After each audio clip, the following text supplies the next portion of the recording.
This is Miss B Reads to You, where I read from a selection of the classics. Feel free to comment below with suggestions for future reading. Don't forget to like, comment, and subscribe in order to hear more. Volume 2, Chapter 8. Colonel Fitzwilliam's manners were very much admired at the parsonage, and the ladies all felt that he must add considerably to the pleasure of their engagement at Rosings. It was some days, however, before they received any invitation thither, for while there were visitors in the house, they could not be necessary, and it was not till Easter Day, almost a week after the gentleman's arrival, that they were honored by such an attention, and then they were merely asked on leaving church to come there in the evening. For the last week they had seen very little of Lady Catherine or her daughter. Colonel Fitzwilliam had called at the parsonage more than once during the time, but Mr. Darcy they had only seen at church. The invitation was accepted, of course, and at a proper hour they joined the party in Lady Catherine's drawing-room.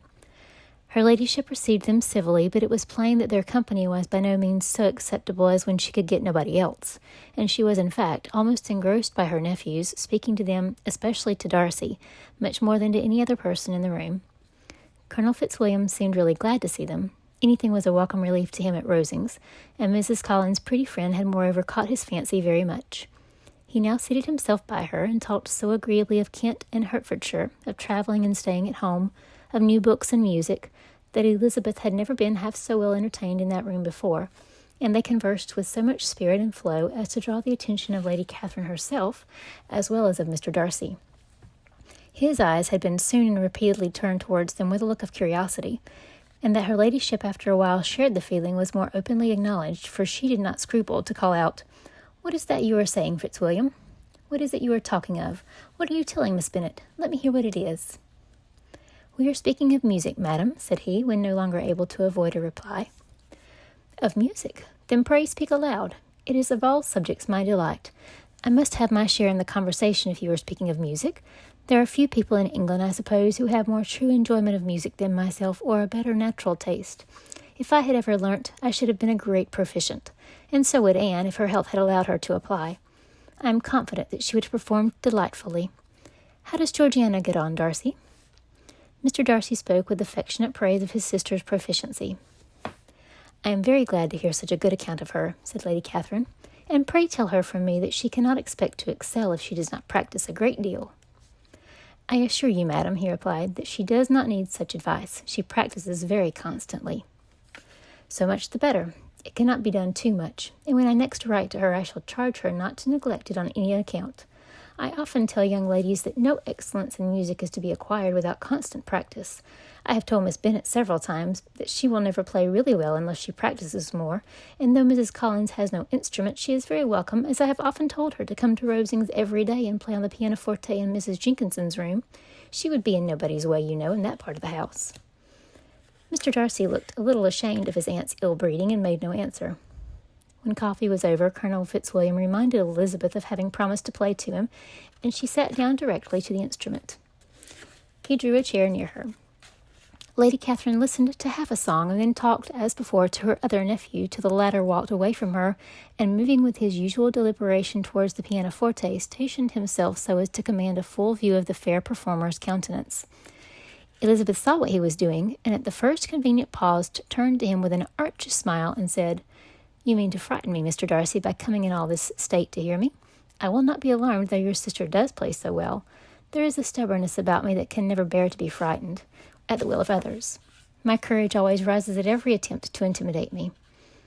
"I shall not say that you are mistaken," he replied, "because you could not really believe me to entertain any design of alarming you, and I have had the pleasure of your acquaintance long enough to know that you find great enjoyment in occasionally professing opinions which in fact are not your own."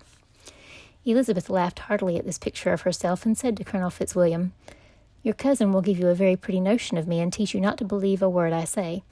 I am particularly unlucky in meeting with a person so well able to expose my real character in a part of the world where I had hoped to pass myself off with some degree of credit. Indeed, Mr. Darcy, it is very ungenerous in you to mention all that you knew to my disadvantage in Hertfordshire, and give me leave to say, very impolitic too, for it is provoking me to retaliate, and such things may come out as will shock your relations to hear."